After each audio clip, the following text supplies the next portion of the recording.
if we're talking about Oscars and movies that really made me say damn, there's one that still sticks in my head.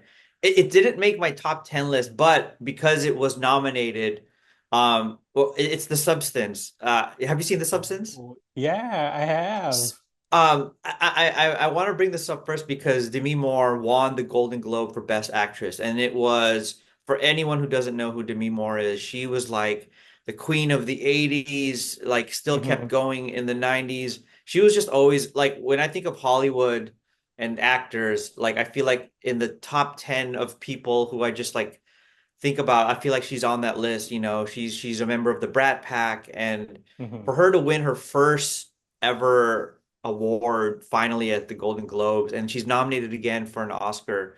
Um, yeah, that was one movie that really like hit me like, damn, Yeah, that's a good story. it is. I mean, so let's go there, right? I mean, The Substance, nominated for Best Picture, also Best Actress. I also think that, she is maybe the top contender for the Best Actress, right? I guess let's talk about the movies. Like for me, when I saw that, like there was just something about the subject matter, and I think it's the shock factor for me. It's like the subject matter, like, ooh, like that's definitely a hook. So I guess you can say it's the hook. But acting wise, I think it's definitely great. I really think that she's a top contender. We can talk about the other nominees for Best Actress.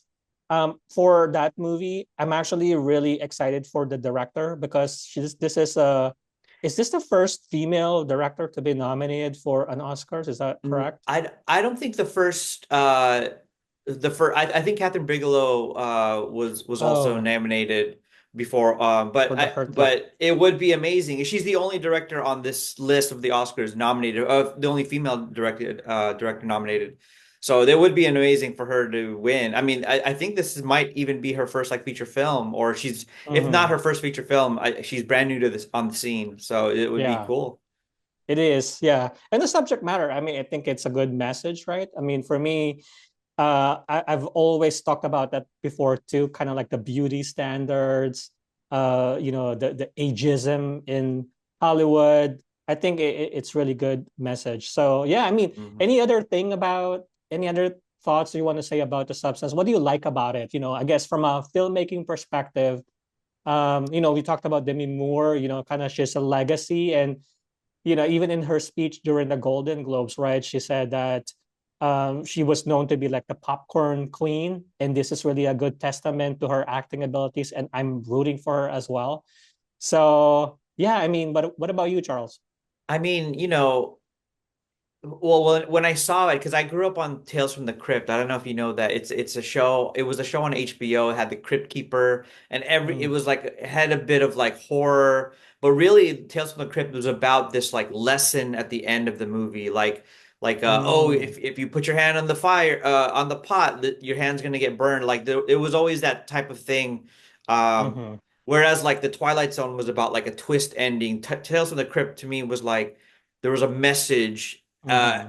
with all this like gore and stuff. And the message here, like you said, about beauty standards in Hollywood, it was such a really cool, interesting way to tell that type of Yeah, to send that message. And a lot of blood and guts and makeup and weird yeah, like I mean, no spoilers, but like man, by the ending, you're just like, wow, what did they do to right. Demi Moore? She is like so Yeah, I to think be, yeah. no, totally. I mean, I think that was part of the appeal to me. It's just to see visually, kind of I guess unique things. So yeah, that was a big factor for me too. I just remembered, with the me, it's interesting that you said references to Tales from the Crypt, right? For me, my references to Demi from the 80s and 90s, because I've seen those, what they call, I guess, the Brat Pack films. Like she was in Saint Elmo's Fire. She was in what other movies out there? I forgot the title of Um, it. uh, uh, we say Elmo's Fire, yes. It's just like a quiz, right?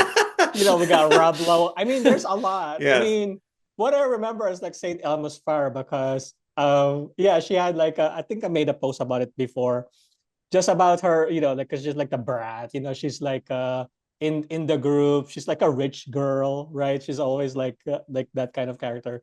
So it's really good to see kind of the history and where she is now. So we are both rooting for her for this award season.